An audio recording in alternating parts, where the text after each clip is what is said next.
في أعالي الجبال الشاهقة، حيث تعانق السحب القمم ويغمر الضباب سفوح المرتفعات، تتربع منطقة وصاب كلوحة طبيعية آسرة تختزل هيبة الطبيعة اليمنية وجمالها الأخاذ.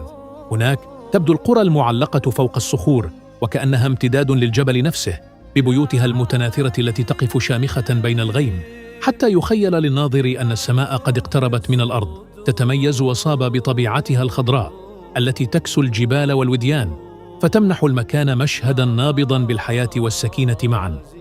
المدرجات الزراعية الممتدة على السفوح تحكي قصة الإنسان اليمني وكفاحه عبر الزمن، حيث امتزجت يد الإنسان بعطاء الطبيعة في تناغم فريد صنع واحدة من أجمل الصور الريفية في اليمن. وفي الصباح تنساب الغيوم بين البيوت والمرتفعات في مشهد ساحر، بينما تتلألأ قطرات الندى على الأشجار والنباتات، فتبدو الأرض وكأنها ترتدي ثوباً من الضوء والضباب.